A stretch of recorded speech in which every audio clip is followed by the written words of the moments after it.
पुणी स्वागत। सुंदरगढ़ छात्री गणदुष्कर्म मामलें 4 अटक 4 जन जाक कॉलेज छात्र समस्ते युक्त 2 छात्र कॉलेज भितर जड़े छात्री को गणदुष्कर्म अभियोग होईछि। घटना घटी बड़गां पंचायत समिति कॉलेज युक्त 2 प्रथम वर्षर छात्री को 4 ରୁ 5 जन छात्र कॉलेज छात उपरकू टेकी नहीं गणदुष्कर्म अभियोग होईछि। घटना स्थानीय अंचल में आलोड़न सृष्टि करिछि।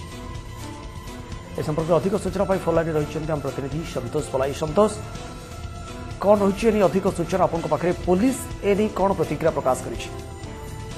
विक्रम, गतकाली सुंदरगढ़ जिले में जो बड़गां पंचायत समिति कॉलेज रे एक अभावनीय घटना घटी गोटे युक्त 2 श्रेणी छात्री को से श्रेणी छात्र माने छात उपरकू टेकी नहीं गण दुष्कर्म कर अभियोग थाना भित्ति कर पुलिस छानबीन करथिला।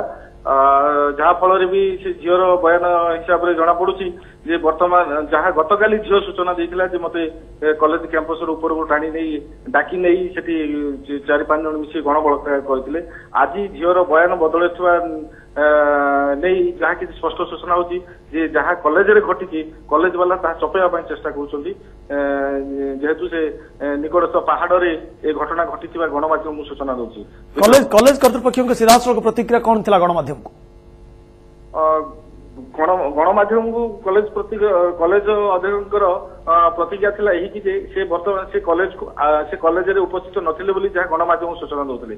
किंतु विकल्प पक्षरे देखा गले झीटी कहूची मो क्लास सारिला परे मते 4 जन पुआ मते छात पर डाकी नहीं मते गाली गुलस कले करिया परे तापर मते जहाँ जेमती दुष्कर्म करिया कथा जनक पर जने कले।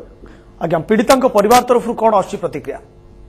जहाँ आम पीड़िता परिवार को मिशिलु से संवेदनशील होती जहाँ कि पूरा मर्माहत होती भयर अच्छा कि गणमाध्यम आगे पार्टी खोलिया जहाँ कि माने भय करूँ नाजा होती।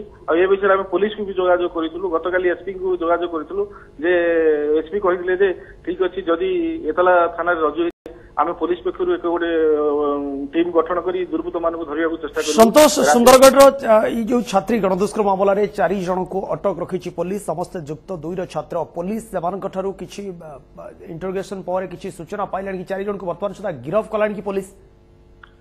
देखो जहाँ आम बर्तमान आसी थाना अधिकारी सहित जोगाजोग करूँ जे थाना अधिकारी कहते एसपी सूचना अनुसार गतकाली दल गठन कर 4 जन को गतकाली राति घर आनी अटक रखा पचरा उचरा चली झील माने पीड़िता बयान अनुसार जहाँ मामला रजू कर केस को रेजिस्टर कराई।